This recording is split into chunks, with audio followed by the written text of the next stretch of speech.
The wind that swept across the Dakota plains that winter had a voice, low, cruel, and endless. It dragged itself through the empty grasses and over the frozen creeks like a spirit that couldn't rest. By the time it reached the scattered homesteads north of Yankton, it carried with it a warning that few took seriously. The settlers had seen bad winters before, ice storms that cracked trees and buried wagons, but none of them believed the sky could bring what was coming that year, all except one man. His name was Thomas Avery, a wiry farmer with hands like bark and eyes that had seen too much wind and not enough kindness. He'd moved his family, his wife Margaret and their 2 children, out to that patch of sod and stone when most men were still heading west for gold. But Thomas never wanted gold. He wanted something deeper than wealth, safety, security, the kind that didn't blow away with every storm or depend on the whims of merchants and politicians. So when others raised cabins of pine, tall and proud against the horizon, Thomas dug into the earth instead. His neighbors thought he'd lost his mind. They rode by that first summer to watch him shovel, pick, and hammer his way down into a slope overlooking a narrow draw. He hauled stones from the creek bed, fitted them like puzzle pieces, and packed clay between them until his walls looked like the side of a buried fortress. He cut heavy timbers from cottonwoods for a roof, layered them with sod,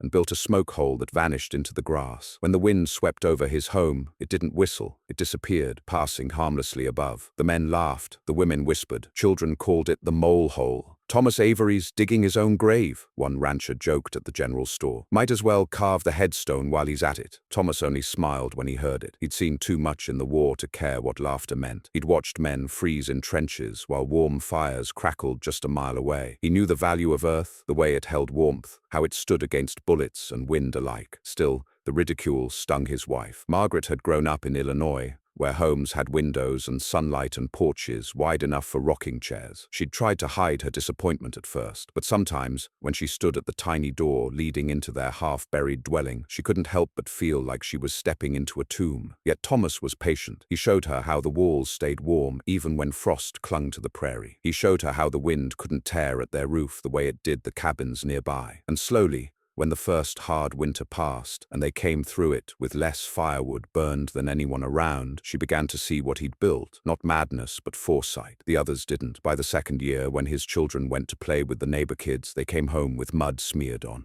their boots and shame in their eyes. They said, "We live like rats," his daughter murmured one night, curling against the warmth of the stove. Thomas glanced at Margaret, who had no words to soothe it. The air between them was heavy, thick with the kind of silence that grows from pride and pain tangled together. Still, Thomas didn't waver. He deepened the bunker that spring, adding a second chamber, one for storing grain, another for root vegetables. He built shelves from salvaged oak, laid down new clay floors, and sealed every gap with a mixture of moss and lime. He'd taken notes from the old trappers he met along the river, men who'd lived in dugouts long before there were counties or laws. They called it earth sheltering, though back then they didn't have a name for survival. By the time the summer sun beat the grass to gold, the Avery place looked more like a mound than a home. Only the stovepipe betrayed what was underneath, and the laughter grew louder. At Sunday service, when Thomas knelt to pray, he could feel the stares on his neck. Some pitied him, others mocked quietly. One young farmer even offered to help him build a real home, like a man ought to. Thomas thanked him and declined. He'd already built what he needed. No one could have known how quickly the seasons would prove him right. It began with small signs: geese that left early, rabbits scarce in the grass, the air turning sharp before the leaves had even fallen. Then came the wind, carrying with it a chill that made the cattle restless. The river froze solid by mid-November, and the clouds above it hung low and grey, heavy as if ready to burst. Old settlers muttered that it felt like '88 again, the year of the children's blizzard, when hundreds perished trying to get home through a storm that came without warning. But this time, the warnings came, and nobody listened, except Thomas. He spent the last mild days before winter sealing his doors, thickening the sod above the roof, and stockpiling wood near the entryway. He wrapped the stove flue in extra clay, reinforced the smoke hole with stones, and stored barrel after barrel of dried beans, salt pork, and cornmeal. His wife helped, wordlessly, her earlier doubts replaced by quiet trust. The laughter faded as the first snow fell. By Christmas, the plains were white from horizon to horizon, but it wasn't until January that the storm truly came. The morning it started, Thomas woke to a sound he hadn't heard in years, something between a roar and a moan, distant but growing. He stepped outside, boots crunching over crusted snow, and looked north. A wall of grey was moving across the prairie. It didn't drift or swirl like a normal storm. It rolled, dense dense and solid, like smoke from a cannon. "Get the children inside," he told Margaret. By noon, the light was gone. Snow came not in flakes, but in waves, thick, blinding sheets driven by a wind that could strip bark from trees. The cattle panicked and vanished into the white. The river disappeared. The air turned to ice so fast it made breathing hurt. In the distance, he thought he heard a bell ringing, a neighbor calling for help, but the sound was lost almost instantly. Inside the bunker, it was different. Warmth held steady in the earthen walls. The stove hummed quietly, the air still breathable, though heavy with smoke. Thomas listened to the storm beat against the roof, waiting for leaks, but there were none. He sat beside the door, rifle in hand, not out of fear of intruders, but habit. A man who's lived through war trusts preparation more than hope. Hours passed, then a day, then two. When he finally opened the hatch, it was like stepping into another world. The cabins he could see from his rise, 3 of them, all once proud and tall, were buried, roofs collapsed. Smoke no longer rose from their chimneys. The air was silent except for the occasional creak of a tree bending under the weight of ice. Margaret covered her mouth, her breath trembling. "Dear God!" Thomas didn't answer. He simply took her hand and led her back inside. He sealed the door once more. For 3 more days, they stayed below. The food held. The air remained warm enough to sleep without shivering. The children played by lantern light, unaware of how thin the line was between their laughter and death. When the wind finally stopped, Thomas climbed out again. The world had become a graveyard. The snow had swallowed everything but the highest ridges. He saw frozen fences, half-buried wagons, and shapes in the drifts he didn't want to name. He walked to the nearest cabin, broke open the door, and found silence inside. That night, as he sat by the fire, his wife asked him what he'd seen. He didn't tell her. He only said, "We'll wait until spring." And so they did. The storm had rewritten the land itself. When the thaw finally came, it revealed not just broken homes, but broken pride. Those who survived crawled from what remained of their barns and sod huts. Gaunt and pale, they came limping, seeking warmth, food, or simply someone to talk to. And when they reached the Avery place, they stopped in disbelief. Out of the hill, smoke still rose. They knocked on the wooden door, and Thomas opened it. He didn't gloat. He didn't remind them of their laughter. He simply stepped aside and said, "Come in." Inside, the air was warm, and the light glowed golden against the earthen walls. Word spread fast. Soon, the Avery bunker became a refuge for the living. What was once mocked as a grave became the only house on the prairie still breathing. That night, as wind whispered faintly through the vents, Margaret looked at her husband and saw something she hadn't before. Not just stubbornness, but vision. And in the hush of that reborn silence, Thomas Avery understood what he'd always believed. Sometimes the only way to endure the storm is to build where the wind can't reach.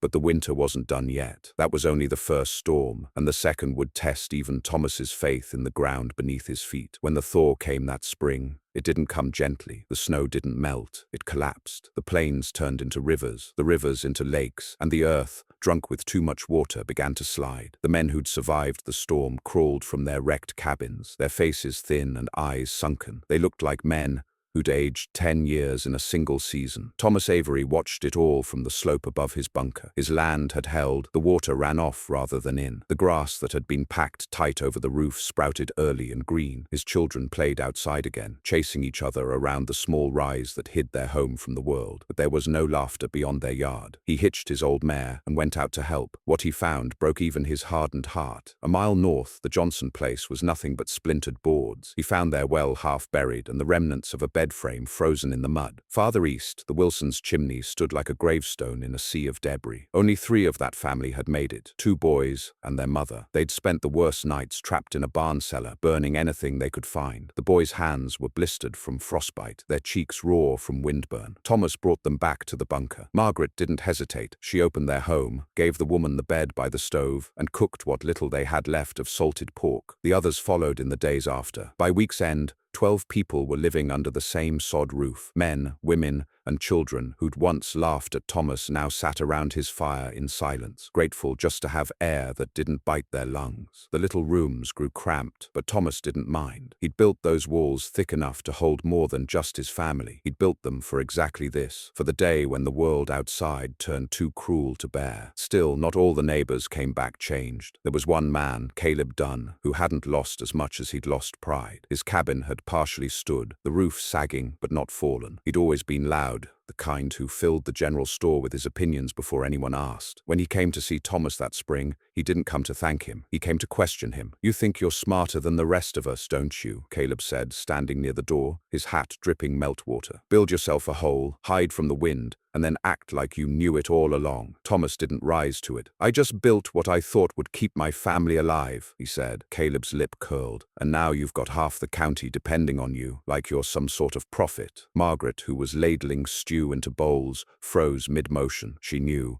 That tone, the one men got when shame turned into anger. Thomas met Caleb's gaze. "Anyone's welcome here, but I didn't build this place for pride, and I won't let pride tear it down," Caleb snorted. "You think the ground's gonna keep saving you? That blizzard was a fluke. The land don't care about your walls, Avery. It'll take back what it wants." He left, slamming the door hard enough to shake loose a puff of dust from the ceiling. Margaret waited until the sound of his horse faded before speaking. "You think he'll be trouble?" Thomas stirred the fire. "Maybe, but trouble's been here since the day we broke ground." That night, as the others slept, he sat up listening to the distant howl of the wind over the plains. The storm was gone, but the prairie had a way of remembering. Through the spring and summer, the land slowly came alive again. Grass pushed up through thawed soil, and the river, though swollen, ran steady. The survivors began rebuilding. Some tried to imitate Thomas's design, digging shallow shelters or half-buried sheds, but few had the patience or know-how to do it right. Thomas helped when he could. He lent tools, showed men how to brace timbers, and taught them how to use clay and moss to seal walls. Yet there was always distance between him and the others now. They respected him, maybe even feared him, but they didn't understand him. The stories started that summer. Children whispered that Avery's house was magic, that it had been blessed, or cursed, depending on who told it. Some said the earth had swallowed him long ago, and what lived there now was just his ghost. Others swore they'd seen firelight under the ground when no smoke rose from the pipe. Thomas ignored it all. He'd lived long enough to know that when men can't explain something, they'd rather call it strange than wise. But what none of them realized was that he was still building. Behind the main living chamber, Thomas had begun digging again. He wanted a deeper section, one that could store more food and maybe serve as a refuge if another storm came. He worked mostly at night, when the others slept and the earth cooled. Each strike of the pick echoed softly through the tunnel, rhythmic and patient. He lined the new passage with stone, reinforced the ceiling with wood, and built a small vent that angled toward the creek bed to bring in fresh air. Margaret watched him one evening, lantern in hand. "You think it'll come again?" she asked quietly. He paused, wiping sweat from his brow. "It always does. The wind don't forget." By harvest time, the bunker had grown twice its original size. To anyone standing outside, it still looked like a simple mound, but beneath the grass now lay a maze of rooms: food storage, sleeping quarters, a workshop, even a narrow space where Thomas stored his old tools and a rifle wrapped in oiled cloth. It was more than a home, it was a promise. But the prairie was a place that didn't honor promises easily. That autumn, the rains returned. Heavy, relentless days without sun. The air grew thick, the ground soft. Men grumbled that the crops were drowning. Then the thunder started rolling across the plains again, deep and angry. One night, as Margaret was preparing supper, a flash of light filled the horizon, followed by a sound like the sky splitting open. The children screamed. The fire in the stove flickered, and a moment later there was a rumble beneath their feet. Thomas rushed to the door and threw it open. The world outside was glowing faintly blue, the storm clouds boiling. He saw through the rain the ridge near the Dunn property collapse in a cascade of mud and debris. The lightning had struck somewhere close. He didn't hesitate. He grabbed his coat and lantern and ran into the storm. Margaret called after him, but he was already gone. The rain stung like needles, and the ground sucked at his boots with every step. When he reached the slope, he saw what had happened. The Dunn cabin had been half buried by a landslide. The roof sagged, and through a break in the timbers, he heard faint cries. He clawed through mud with his bare hands until he could pry open a gap large enough to pull someone through. Caleb's wife came first, coughing and gasping, her face streaked with dirt. Behind her, one of the children, a boy, limped out, clutching a bleeding arm. Caleb himself was pinned. The beam across his legs was too heavy to lift. "Thomas," he rasped. "You shouldn't have come." Thomas ignored him. He wedged a board under the beam and heaved. His back screamed, his arms burned, but slowly the timber lifted enough for Caleb to drag himself free. They didn't speak until they reached higher ground. Caleb collapsed beside the lantern, rain pouring off his hat. "You'd have done the same," Thomas said simply. Caleb looked at him for a long moment, the pride in his eyes replaced by something like shame. "I ain't sure I would have," he admitted finally. The storm passed by morning, leaving the land scarred again. But that act, Thomas's silent rescue, changed something in the settlement. Word spread of what he'd done, and though men still whispered about his strange home, The laughter was gone for good. Winter came early that year. The first snow fell in October, thin and harmless at first, but it didn't melt. Each week added another layer. The cold sank deeper. The cattle grew restless. Thomas felt it in his bones, the way the light dimmed sooner each evening, the way the horizon seemed to fade into the same grey as the sky. He doubled their firewood, checked the roof, sealed the vents, and laid in more stores. He'd learned never to trust a mild start. By mid-December, the snowdrifts were higher than fences. The air itself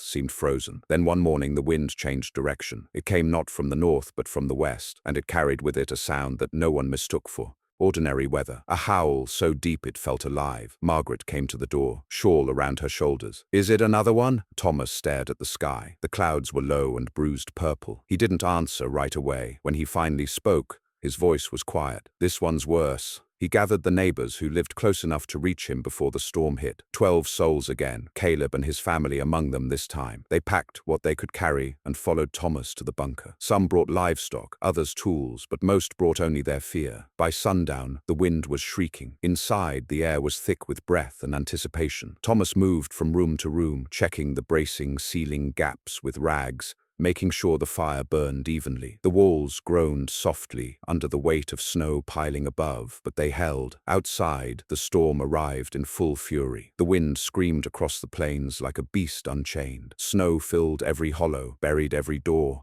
erased the world. The settlers who hadn't reached shelter never stood a chance. For 3 days, the storm raged. The sound of it was constant, a low, vibrating roar that became part of their breathing, their heartbeat. The lamps burned low, the air grew stale, but still, the bunker held strong. Children slept in corners, wrapped in blankets. The adults took turns feeding the fire, rationing food, whispering prayers. Thomas barely slept. He sat by the main hatch, hand on the latch, feeling the tremors of the wind through the wood. On the 4th night, the roof above them creaked louder than before, a long, drawn-out groan. Dust sifted down. Margaret looked up, eyes wide. "Thomas!" He rose slowly, listening. Another creak, then silence. The fire hissed, shadows trembling along the walls. "It's the sod," he said finally. "Too much weight." He fetched the spade and the support timbers he'd stored in the far room. Without waiting for help, he climbed the narrow passage that led toward the entryway. The air there was colder, sharper. He could feel the snow pressing down. He began to dig upward, clearing space, packing in new supports, reinforcing the beams one by one. His hands bled, but he didn't stop. Margaret called to him once, then twice, but he didn't answer until at last the creaking eased. When he returned, his face was white with frost and exhaustion. "It'll hold," he said simply, and sank into a chair. No one spoke after that. The storm's roar outside was enough to fill every silence. When dawn finally came, if dawn could be called that dim grey that seeped through the vents, the world outside was gone. Only a solid wall of snow met the sky. The entrance was buried completely, trapped. But Thomas didn't panic. He had planned for this too. He'd built a secondary shaft, narrow but deep, that led up to a vent pipe hidden by a mound of stones near the creek. He lit a lantern and crawled through the small passage. It was barely wide enough for his shoulders. The air was cold, the walls slick. When he reached the top, he could feel the packed snow above him, thick and heavy. He jabbed upward with the spade until he broke through. A faint shaft of light appeared, a single, miraculous line of pale blue in a world of white. When he climbed back down, the others looked at him as if he'd parted the heavens. "We've got air again," he said, voice hoarse. That night the fire burned lower, but spirits lifted. Children laughed softly for the first time in days. Caleb offered Thomas his hand in gratitude, a gesture that meant more than words. But outside, the snow still fell, endlessly, and Thomas knew something the others didn't. The storm wasn't ending. It was changing. The air in the vent carried a new sound, a distant crackling, not of wind or thunder, but of something heavier. He listened long after everyone else had fallen asleep. The earth above groaned faintly. Somewhere in that noise, Thomas thought he heard the unmistakable sound of water moving beneath the ice. Something was coming, something the bunker had never been tested against. The sound grew louder with each hour that passed, a low rumble beneath the earth that wasn't the wind this time. At first, Thomas thought he might have imagined it. Exhaustion had a way of turning silence into noise. But by morning, everyone heard it, the faint rhythmic creak that came from somewhere somewhere below the floor, like a beast shifting in its sleep. The children clung to their mothers. The adults exchanged wary glances. "It's the ground settling," Caleb said, forcing a chuckle that no one believed. Thomas knelt, pressing his ear against the packed clay. The vibrations were steady, like a slow heartbeat. His mind turned through possibilities. Frost heave, a frozen stream breaking, a fault line thawing. The memory of what he'd felt in the vent came back to him, that faint, running sound. Water. He stood abruptly and grabbed a lantern. "Stay here," he said. "Keep the fire low. Don't let the air get heavy." Margaret rose, worry written in the lines of her face. "Where are you going?" "To the lower chamber." The new room he'd dug last spring, the one that sat near the water table, was sealed tight. He'd built it to hold root vegetables and salt barrels. If the frost had cracked through or the meltwater was rising, that would be the first place it showed. The narrow passage leading down was colder than the others. His breath fogged the glass of the lantern. The air smelled different, damp, earthy, as though the storm above had seeped into the ground itself. When he reached the end, he saw it, a dark trickle running down the wall. It wasn't much, not yet, just a thin stream that glistened faintly in the light. But the soil around it was soft. The wall, which had once felt solid as stone, now shifted slightly when he pressed his hand to it. He stayed there for a long time, listening to that faint drip, drip, drip. Every sound in the bunker carried meaning. Every creak, every sigh, and this one told him a truth he didn't want to admit. The thaw had begun early, deep under the snow. Somewhere beneath the frozen crust, ice was breaking. When he returned to the main room, his face was pale. "Tell me it's nothing," Margaret said quietly. "It's not nothing," he replied. "But it's not everything yet." He gathered the men and showed them where to dig, not to escape, but to brace. They packed the weak wall with stones, reinforced the wooden beams, and layered new clay. He showed them how to tamp it tight, how to listen for hollows. His calm steadied them, but the unease didn't fade. The wind outside had dropped, but the silence it left behind was heavier than noise. Even the children sensed it. That night, as they sat around the stove, Margaret spoke softly to him. "You think the ground will give?" Thomas looked into the fire. "It might," he admitted, "but we'll know before it does." She studied him for a long moment. "You always know before things happen. That's why we're still alive." He smiled faintly. "It's not knowing that saves us. It's building for what we can't know." Her hand found his across the table. The simple touch said more than words could. It said she remembered every moment of being laughed at, every sideways glance in church, every whispered rumor about the man who lived underground. And now those same men and women slept safe behind his walls. Days passed, marked not by sunlight, there was none, but by the dim burn of their lanterns. The snow outside pressed tighter. The vent shaft had to be cleared twice a day to keep air flowing. The firewood pile shrank. They took to burning dried corn husks and bits of furniture to stretch what little they had. The smell of smoke mixed with clay and sweat until it clung to every blanket, every breath. And then, one morning, they woke to silence again. Not the uneasy calm of a paused storm, but something deeper, the kind of silence that made your ears ring. Thomas climbed the vent shaft to look. The snow was still there, endless white stretching across the horizon, but the wind had died completely. The air was unnaturally still. He could hear the faintest echoes of cracking ice, distant but constant. He stayed there, half buried in snow, scanning the horizon until he saw it, a dark shape moving slow and steady across the plain. At first he thought it might be a stray animal, but then it lifted an arm, a man. Thomas dug through the drift, widening the vent hole until he could climb out. The cold hit him like a wall. He trudged forward, boots sinking to his knees until he reached the figure. It was Elias Johnson, one of the men whose cabin had been destroyed in the first storm. His beard was white with frost, his eyes hollow. He'd wrapped himself in a horse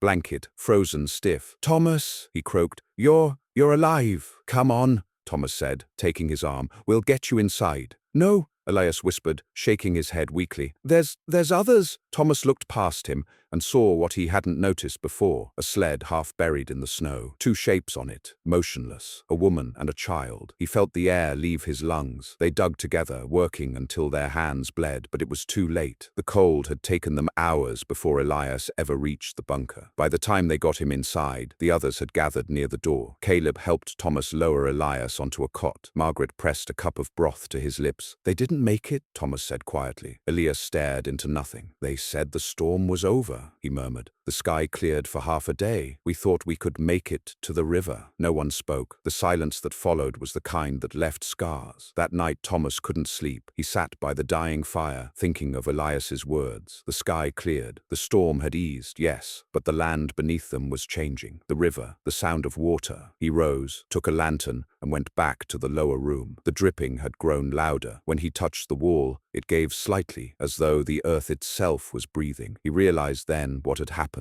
The storm had trapped heat under the ground. Ice near the river was melting from below, not above. A thaw had begun deep in the soil, and when it reached them, the entire hillside could collapse. He returned to Margaret, his jaw set. "We'll have to move everyone." Her eyes widened. "Move? Where?" "To the upper chamber, the one near the entry shaft. If the ground gives way, it'll start low." He didn't tell her the rest, that if the thaw came fast, the entire creek bed could flood, turning the tunnels into a grave. They worked through the night, carrying food and blankets to the upper rooms. By dawn, everyone was huddled near the entry hatch, their breath fogging the cold air. Then came the sound, a deep, resonant crack that seemed to split the world in two. The floor trembled. Clay dust drifted from the ceiling. Somewhere below, something heavy shifted. "Brace the walls!" Thomas shouted. The men scrambled, pressing against the beams, holding them in place as another tremor rolled through. A muffled roar followed, the unmistakable sound of rushing water. Margaret clutched the children. The fire went out as cold air blasted through unseen gaps. Then silence again. Thomas stood there, chest heaving, waiting for the next sound. But it didn't come. Slowly, he lifted the lantern and peered down the tunnel. The lower passage was gone. Where it had been was nothing but blackness and the faint hiss of water seeping through. He exhaled shakily. "It's done," he said. "That part's gone." They'd lost half the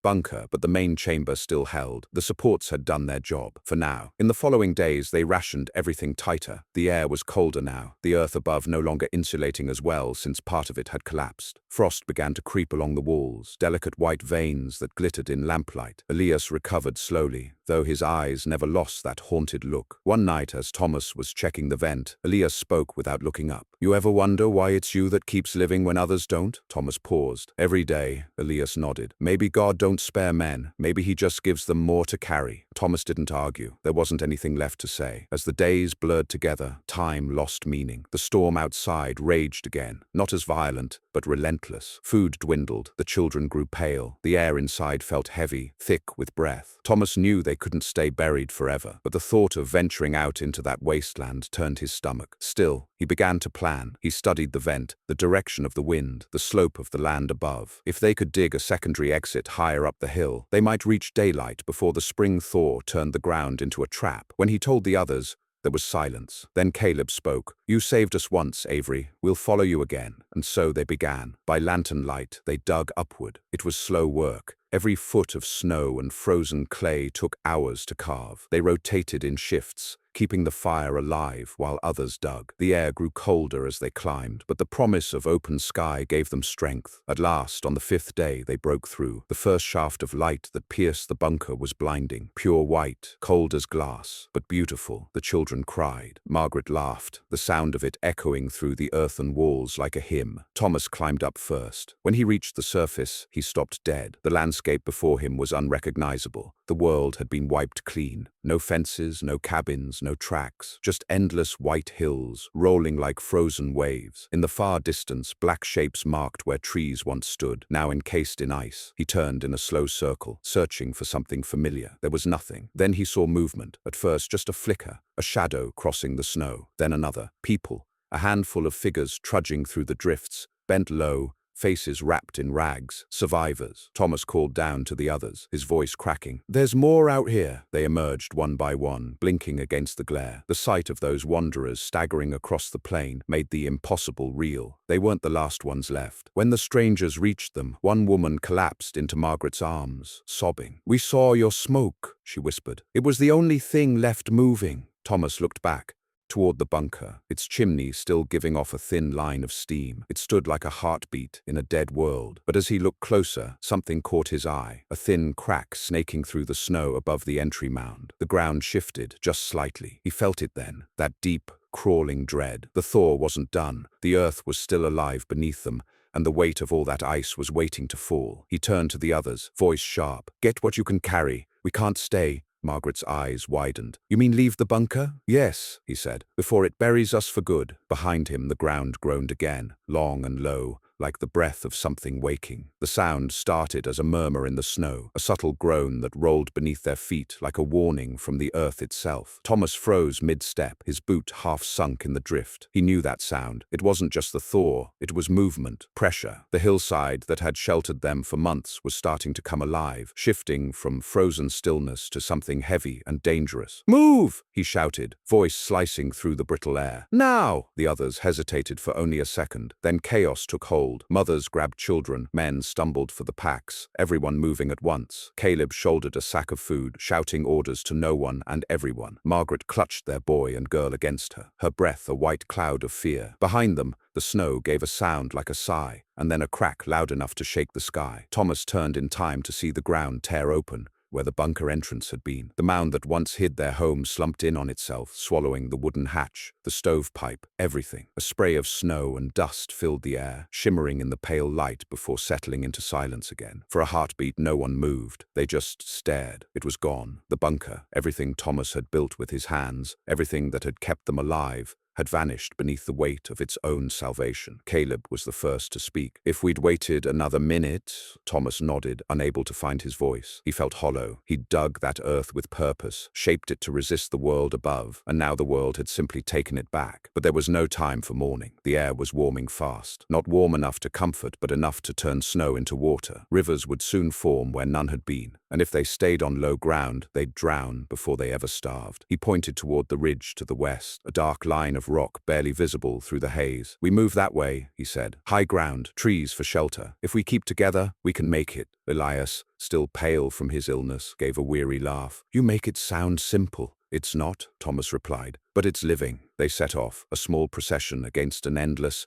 horizon. Every step was a struggle, the snow waist-deep in places, the wind slicing across their faces. The land was unrecognizable. The old trails, the fences, even the creek had disappeared under the white. Only the occasional shadow beneath the ice, something like the outline of a barn or a wagon, reminded them of what had been. Hours passed without a word. The silence of the prairie swallowed them whole. When night fell, they found shelter in a small grove of stunted cottonwoods, the only trees standing for miles. Thomas built a fire from dead branches, coaxing flame from the frozen wood until the orange glow finally licked through the dark. The others huddled close, faces ghostly in the flickering light. Margaret leaned against him, her body trembling. "I keep thinking I'll wake up," she whispered, "that we are still underground, and this is just a bad dream." He looked at her, the firelight reflecting in his tired eyes. "If it were a dream," he said softly, "we'd still hear the wind." Above them, the night was dead quiet. Even the stars looked frozen, faint behind the haze. The next morning, the cold returned with fury. The brief warmth that had softened the snow now turned it to glass. Their boots slid on crusted ice, their breath freezing mid-air. By midday, the youngest child, a boy of about 6 from the Dunn family, collapsed. His mother cried out, falling to her knees. Thomas knelt beside him, feeling for breath. There was still life, faint but there. He wrapped the boy in his coat, pulled him close. "We stop," Margaret said, voice trembling. "We can't," Thomas replied. "If we stop, we'll all freeze."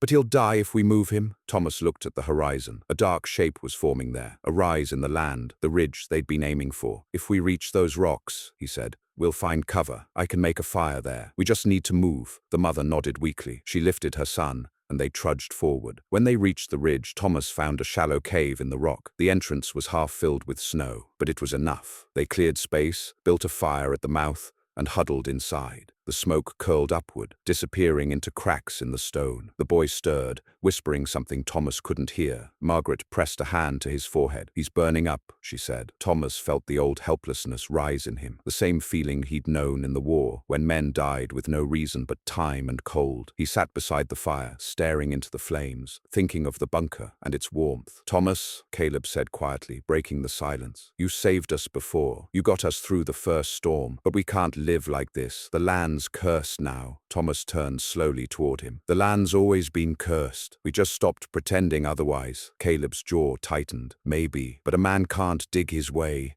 through every curse." "No," Thomas said, "but he can outlast it." That night, while the others slept, Thomas climbed out of the cave and looked across the frozen plains. The sky had cleared enough for the moon to show, and under its light, the world looked like a single endless sheet of glass. He could see for miles, no movement, no life, only silence. And then faintly, a sound. It came from far to the south, a deep, rhythmic thud, like something striking the ground again and again. He strained his ears, thinking it might be wind, but it wasn't. It was too steady, too deliberate. When he returned to the cave, he found Caleb awake, sharpening a knife near the fire. "You hear that?" Thomas asked. Caleb nodded. "Sounds like someone chopping wood." "Out here?" Caleb shrugged. "Maybe we're not the only fools left." The next day, they followed the sound. It took hours to reach the source, a valley carved by snowmelt, where the remnants of a small settlement clung to the far slope. 3 cabins stood half-buried, their roofs sagging, but smoke rose from one of them. Thomas approached cautiously, rifle in hand. When he knocked, a voice called from inside. "Who's there?"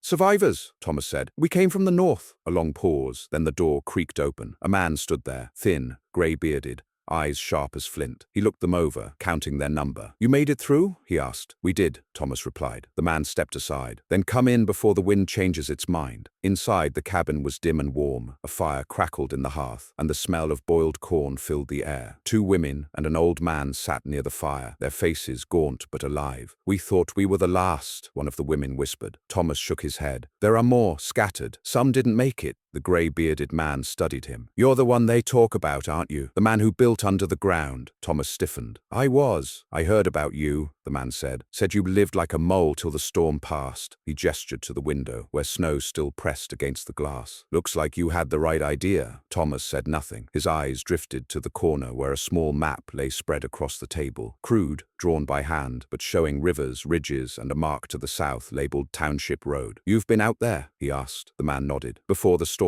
If we can reach that road, we might find the supply lines. Maybe a way back east." "East?" Thomas repeated. "There's nothing east anymore, only cold." The man met his gaze. "Then we make our own way." For the next 2 days, they rested. Thomas repaired their clothes with scraps of hide, rationed food, and helped the strangers patch their roof. But his mind wasn't at peace. He kept thinking of the bunker buried beneath the snow, of the warmth they'd left behind. It was gone, yes, but it had also saved them. The ground that had buried them had also shielded them from death. When the grey-bearded man, his name was Finch, said he was heading south, Thomas made a decision. "We'll go with you," he said. Margaret looked at him, startled. "You said the ground's thawing, that it's safer up high." "It is," Thomas said. "But if the thaw keeps spreading, the floods will come. We need distance before that happens." By sunrise, they were on the move again. The journey south was worse than any storm. The snow was melting fast now, turning to slush that clung to their boots. The wind carried a wet chill that cut through clothes like knives. And then came the rain, a steady, relentless drizzle that turned the world into grey water and mud. They built makeshift sleds to carry the children. The days blurred together, grey sky,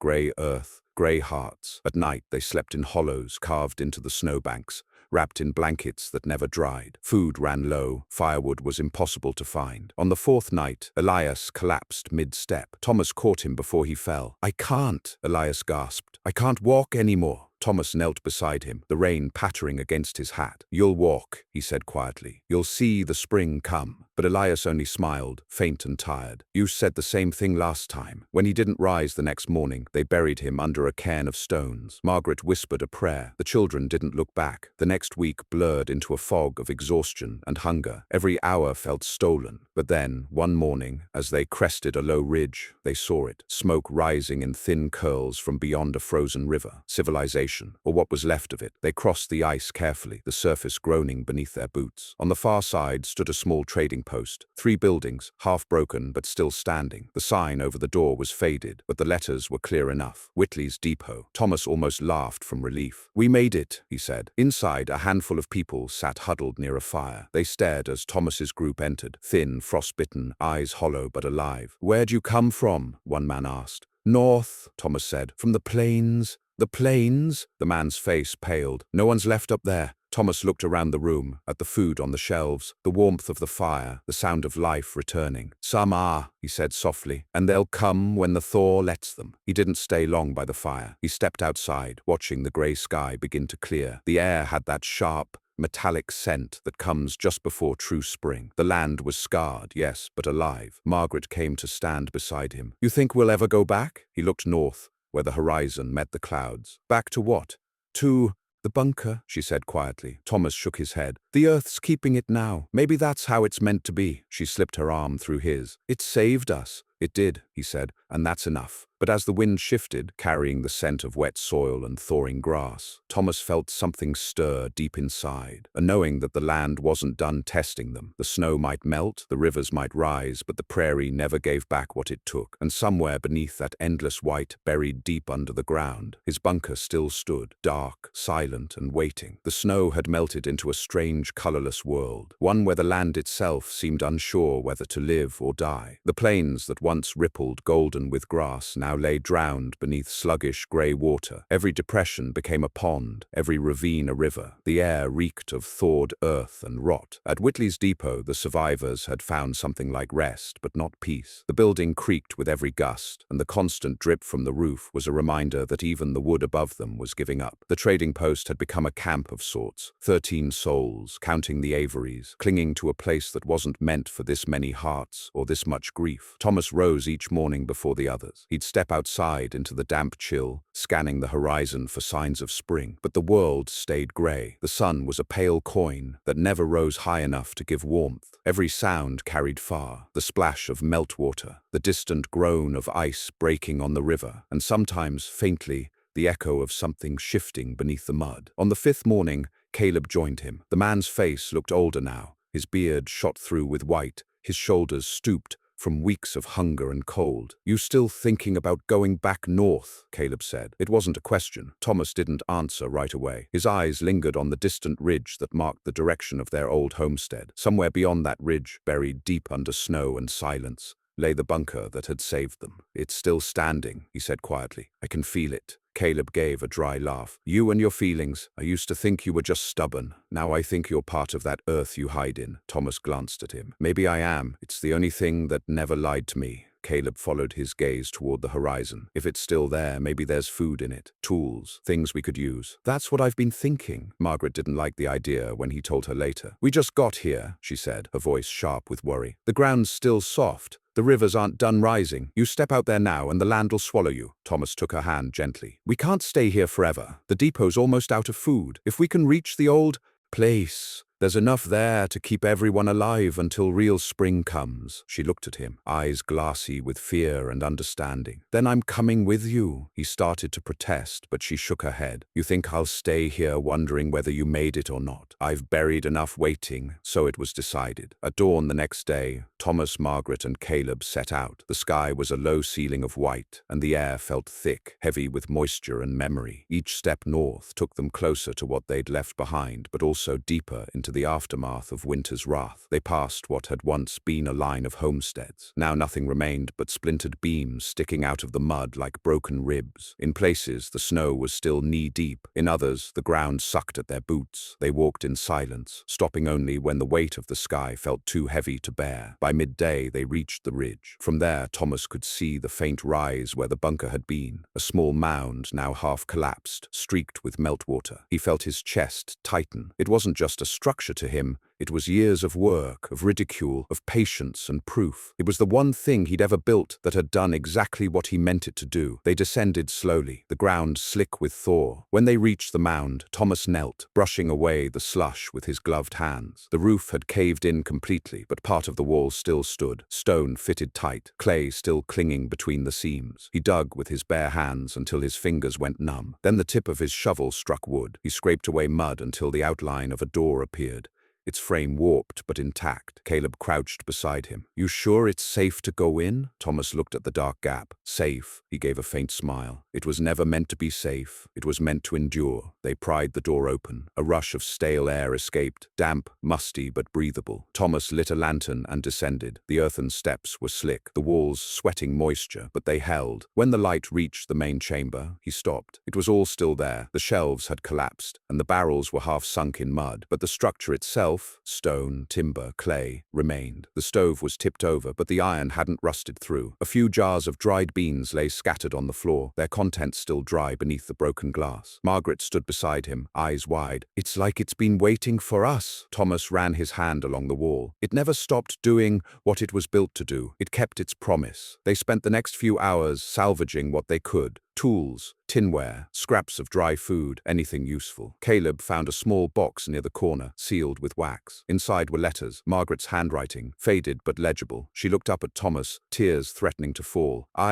Thought these were gone. He smiled softly. The earth keeps what it's given. But the quiet reverence didn't last. The ground trembled faintly, sending dust from the ceiling. Thomas froze, listening. Another tremor followed, a low, wet rumble, the sound of water moving through the soil. "Time to go," he said quickly. Now. They grabbed what they could and scrambled up the steps. The moment Thomas reached the surface, the hillside shifted again, louder this time. A crack split the ground behind them, wide enough to swallow a wagon wheel. They ran, slipping and sliding through the slush as the earth groaned. Behind them, the last of the bunker gave way in a slow collapse, swallowed by the same ground that had once protected it. The sound was like a sigh, soft, final, inevitable. When it was over, the mound was gone. Only a wet hollow remained, steaming faintly in the cold air. Margaret stood beside Thomas, her face pale. "It's really gone this time," he nodded, eyes fixed on the empty space. "It did what it needed to. That's enough." They made their way back to the depot by nightfall, their packs heavy with salvage supplies. When they arrived, the others gathered around, their faces lighting up at the sight of the food and tools. Caleb dropped his sack beside the fire. "He was right," he told them. "The old place was still there, long enough to give us another chance." Margaret sank down beside the children, wrapping them in her arms. Thomas stayed by the door, staring out into the darkness. The sky had cleared, revealing a thin sliver of moonlight that glinted off the wet plains. That night, as the camp settled into uneasy sleep, Thomas couldn't rest. He stepped outside, lantern in hand, and stood on the muddy porch. The air smelled different now, cleaner, fresher, like the breath after a fever breaks. The storm had finally spent itself. He thought of the people who'd mocked him years ago, the men who'd said a hole in the ground was no place for a family. He thought of the laughter that had followed him every time he hauled a stone or packed a wall, and he thought of how the same men would have given anything for that hole when the wind came. He didn't feel vindicated, only tired. Margaret joined him, wrapping a shawl tight around her shoulders. "You're thinking about it again," she said softly. He nodded. "It saved us, but it wasn't just the bunker. It was the choice to trust what others laughed at." She leaned against him. "They'll stop laughing now." Thomas looked out over the horizon, where faint streaks of green were beginning to show in the thawing fields. "They'll laugh again," he said. "It's what people do, but maybe next time, someone will remember this winter. Maybe they'll dig a little deeper." As days turned to weeks, the survivors at Whitley's depot rebuilt what they could. They repaired roofs, hunted, planted early seed. The world, stubborn as the people who lived in it, began to heal. By late spring, the grass returned, bright and sharp against the brown earth. The rivers shrank back to their beds. Birds came again, their calls strange after months of silence. Thomas built a new shelter on higher ground, not underground this time, but not above it either. Half dug, half standing, it blended into the land like something born there. Caleb helped him raise the timbers. "You're really doing it again?" he asked, half smiling. Thomas wiped sweat from his brow. "You saw what happened last time?" "I did," Caleb said, tightening a rope. "And I'll tell you this, I'm not laughing." When the walls were finished and the roof laid with sod, Thomas stood back and looked at what they'd built. It wasn't grand, it wasn't beautiful, but it was alive. The kind of place that didn't need to stand tall to endure. That evening, as the sun sank low and turned the wet land gold, Margaret brought him a cup of coffee. "You think this one will last?" she asked. He looked out across the horizon, where the sky was finally clear and the wind gentle again. "Maybe not forever," he said, "but long enough," she smiled. "That's all forever really is." He put an arm around her shoulders. Together they watched the prairie breathe again, the earth steaming softly where the frost was giving way to green. Behind them, the others gathered by the new fire pit, their laughter cautious but real. Children played again, their voices carrying across the open land that had once been their enemy. Thomas listened to it all, a faint smile tracing his weathered face. For the first time in a long while, the wind sounded like just wind, not a warning, not a ghost. And somewhere beneath that quiet ground, hidden deep and unreachable, the remains of his old bunker slept, its stones and timbers folded back into the soil, part of the prairie once more. It had done what he built it to do. It had protected life long enough for it to begin again. And in that, Thomas Avery found his peace.